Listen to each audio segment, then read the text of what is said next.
खूनी गुड़िया। वो आवाज। आधी रात का वक्त हो चुका था। पड़ोस वाले घर से फिर से किसी बच्चे की रोने की आवाज सुनाई देने लगी और साथ में उसी घर में रहने वाली देवकी नाम की औरत की लोरी गाने की आवाज भी। ये आवाज सुनते ही राधिका डर से थर थर कांपने लगी। उसने जल्दी से गहरी नींद में सोए अपने पति केशव को जगाया। केशव उठो, देखो ना, फिर से किसी की लोरी गाने की आवाज आ रही है बाजू वाले घर से। क्या हुआ राधिका, क्यों परेशान हो रही हो? अरे कोई आवाज नहीं आ रही यार। लेकिन अभी बस 2 मिनट पहले तो देव की लोरी गा रही थी और एक बच्चा रो रहा था। अरे कोई मूवी देख रहा होगा, उसकी आवाज होगी। देवकी और उसके पति मोनिश ने बताया ना कि उनके बच्चे नहीं होते। उस घर में कोई बच्चा नहीं है। अब ना तुम भी सो जाओ और मुझे भी सोने दो। लेकिन अभी बस 2 मिनट पहले तो देव की लोरी गा रही थी और एक बच्चा रो रहा था। राधिका हैरान थी कि आवाज सिर्फ उसे ही सुनाई क्यों देती थी। लेकिन जब उसके पति केशव ने उसकी बात नहीं सुनी तो वो सोने की कोशिश करने लगी। लेकिन राधिका के कानों में किसी छोटी बच्ची के हंसने की आवाज गूंजने लगी। राधिका बुरी तरह से डर गई थी। अगली सुबह मैं दुकान जा रहा हूँ, आज माल खत्म हो रहा है दुकान में। इन दिनों पता नहीं क्यों लोग जमकर खिलौने खरीद रहे हैं। आज बड़े बाजार जाकर सारे खिलौने ले आता हूँ। आप रात होने से पहले आ जाएंगे ना? लगता है तुम देवकी से अभी तक डरी हुई हो। अच्छा ठीक है, देखो घर के पीछे वाली गैलरी में मत जाना, क्योंकि वहां से तुम्हें अक्सर देवकी नजर आती है और तुम ना फिर डर जाती हो। ठीक है केशव, मैं आज उधर जाऊंगी ही नहीं। जब भी उधर देखती हूँ कुछ डरावना ही नजर आता है। केशव दुकान चला जाता है। तभी अचानक राधिका को याद आता है कि घर की गैलरी में उसने कुछ कपड़े सुखाए थे। डरते हुए वो वहां जाती है। दूसरी तरफ देवकी की गैलरी नजर आती थी। राधिका जैसे ही कपड़े लेकर वापस आने को पलटती है, उसकी नजर सामने देवकी की गैलरी में पड़ी। वहां एक 4 साल की बच्ची खड़ी होकर उसे घूर रही थी। हे भगवान, ये कौन है? कौन है ये? मैं इससे पूछूं कि इसका नाम क्या है? हाँ, पूछ लेती हूँ, फिर केशव को बताऊंगी। वो मेरी बात पे भरोसा नहीं करते ना। बेटा, कौन हो तुम? हाँ, तुम्हारा नाम क्या है? गुड़िया। तभी अचानक वहां पर देवकी आती है और वो बच्ची गायब हो जाती है। क्या हुआ? आप किससे बात कर रही थी? वो यहाँ पे मैंने एक लड़की को देखा था। वो कौन थी? कहाँ गई वो अभी? कौन लड़की? मैंने कहा ना, मेरे घर में कोई बच्चा नहीं है। मैंने देखा था, वो यही थी। वो आपके पीछे कौन है? राधिका को फील होता है कि किसी ने उसे धीरे से पुकारा, आंटी। राधिका पलट कर देखती है तो वहां वो छोटी बच्ची खड़ी थी।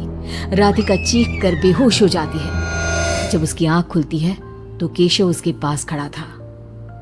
क्या हुआ राधिका? राधिका, होश में आओ। वो तो भला हो देवकी जी का, जिन्होंने तुम्हें बेहोश पड़ा देखकर मुझे कॉल कर दिया और मैं घर आ गया। तुम उस गैलरी में गई ही क्यों? केशव, वो लड़की यहाँ आ गई थी और वो देवकी, वो ठीक औरत नहीं है। तुम पागल हो गई हो राधिका। आज देवकी जी ने ही मुझे तुम्हारे बारे में बताया। क्या सोचती रहती हो? अरे कोई नहीं है उस घर में। अगले दिन केशव के दुकान जाते वक्त, मैं भी आज आपके साथ चलूंगी। अच्छा ओके ठीक है, चलो चलो। दुकान पर पहुंचकर, वाह केशव, कितने सारे नए खिलौने। और ये इस पैकेट में क्या है? अरे एक बड़े साइज की डॉल है, मार्केट में नहीं आई है।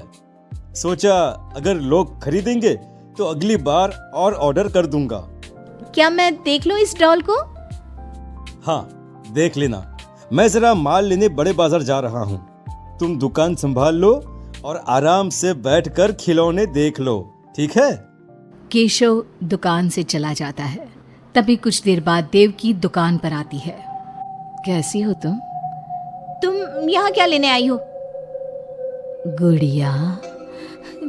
गुड़िया? मेरा मतलब तुम गुड़िया का क्या करोगी? तुम्हारे घर में तो बच्चे। तुम मुझे गुड़िया दिखाओ, बस बड़ी वाली गुड़िया। राधिका घबराते हुए बड़ी डॉल का पैकेट खोलती है। बिल्कुल ऐसी ही डॉल चाहिए। आज वो खुश हो जाएगी इसे देखकर। कौन कौन खुश हो जाएगी? देवकी अजीब नजरों से राधिका को देखती है और बिना कुछ कहे पैसे देकर चली जाती है। उसके जाने के बाद राधिका शॉप के अंडरग्राउंड में नए टॉयज का मॉल चेक करने जाती है। वहाँ बच्चों का एक झूला था। राधिका ने देखा कि वो झूला हिल रहा था, जैसे अभी अभी कोई वहां से उतरा हो। राधिका को किसी छोटे बच्चे की आवाज आती है। कौन है वहाँ? वही छोटी लड़की जो देविका के घर दिखी थी, राधिका के सामने आ जाती है। आंटी, मुझे गुड़िया चाहिए, वो बड़ी वाली। मेरे पास कोई गुड़िया उड़िया नहीं है। बड़ी गुड़िया चाहिए, मुझे दे दो, नहीं तो मैं ये सारे खिलौने जिंदा कर दूंगी और फिर वो आपको मार डालेंगे। कौन हो तुम? मैंने कहा ना नहीं है मेरे पास बड़ी गुड़िया। अभी तो थी ना, कहाँ गई? वो देवकी ले गई अपने साथ। अभी जाओ और मेरी गुड़िया लेकर आओ, वरना। उस छोटी लड़की के नाखून बड़े हो जाते हैं और पैर उल्टे। वो बहुत ही खौफनाक दिखने लगती है। नहीं देखो, मैं अभी जाकर तुम्हारी गुड़िया लाती हूँ। तुम यहीं रुको। नहीं, मैं तुम्हारे साथ चलूंगी, कहीं तुम भाग गई तो। राधिका शॉप से निकलकर तेज स्पीड में सड़क पे चलने लगती है। उसने पलट के देखा तो वो लड़की साई की तरह उसका पीछा कर रही थी। राधिका देवकी के घर पहुंचती है। दरवाजा खुला था। राधिका अंदर गई, वहां कोई नजर नहीं आया, बस सामने वो गुड़िया रखी थी। राधिका चुपचाप गुड़िया को उठा के वहां से आने लगती है। पीछे से आवाज आती है, रुको, ये क्या कर रही हो? मेरी गुड़िया कहाँ ले जा रही हो? देखो देवकी, ये गुड़िया मुझे ले जाने दो, वरना वो लड़की। ओह, तो उसने तुम्हें डराया। उसे तो मैं बुलाती हूँ। गुड़िया, जरा यहाँ आना बेटा। मम्मा क्या हुआ? मेरी लाडो गुड़िया को बहुत पसंद है। देखो ना, 10 साल की हो गई, अब तक डॉल से खेलती है। ये तो वही लड़की है, और ये 10 साल की नहीं, 5 साल की है। हाँ, लेकिन जब उस कार एक्सीडेंट में मर गई तब 5 की थी, अब तो 10 की हो गई है ना। मतलब ये मेरी बेटी है और मरने के बाद भी मेरे साथ है। इसे ना लोरी सुन के ही नींद आती है और डॉल्स इसे बहुत पसंद है। राधिका बुरी तरह से घबरा के भागती है। भागते भागते मेन रोड पे आ जाती है। वहीं उसका एक्सीडेंट होता है और उसकी मौत हो जाती है। उधर राधिका की मौत के बाद केशव को पास वाले घर से बच्चे के रोने और लोरी गाने की आवाज सुनाई देने लगी।